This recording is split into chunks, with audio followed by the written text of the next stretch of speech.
বড় বোন যখন ছোট বোনের কোনো জিনিস ব্যবহার করে। নো কারণ নো। বুনু প্লিজ তুই আমার কাছে আর কোনো এক্সপেকটেশন রাখিস না। প্লিজ দিদি, তুই যদি আমার আর বার্থডে দিন আজকে তোর নীল রঙের ড্রেসটা পরতে দিস, তাহলে তোরে আমি আমার জিনিস তোরে আরেকদিন ইউজ করতে দিব। আমার জিনিস শুধুমাত্র আমার, সুতরাং আমি কারোর আমার জিনিস দিতাম না। তোর কি বাংলা বুঝতে কষ্ট হয়? একবার কইছি না আমি আমার ড্রেস কারোরে দিতাম না। এই তোর বয়স কত? তোর খালি দিদির ড্রেসের উপর নজর। তোর ড্রেস কি কোনোদিন পরতে দেখছিস নি আমারে?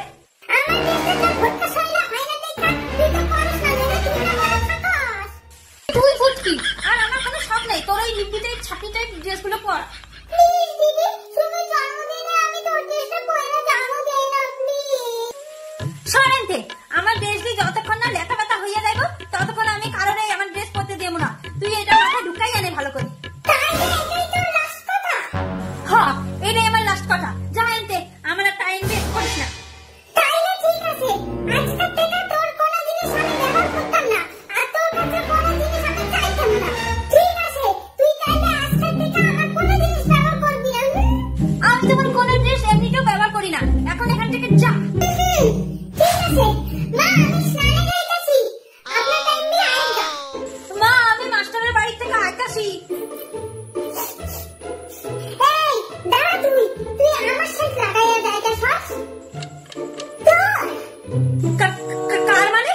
অবভিয়াসলি আমার। হ্যাঁ, তাই নাকি? আমি তো আমার পারফিউমে লাগাবো। দাঁড়া তো, আমি হুঙ্গা এখনই দেখতাছি। Let me check. এই আমি ওখানে যাইতাছি, আমার একদম সময় নাই। বনু জলদি ছাড়, লাগছে আমার। বনু জলদি ছাড়। কইলাম না এক লগে শীত যায় না। কি ঠিক আছে, আমার বোনের হাতে মার খাই লাগতো। কেন যে পারফিউমটা লাগাইতে গেছিলাম।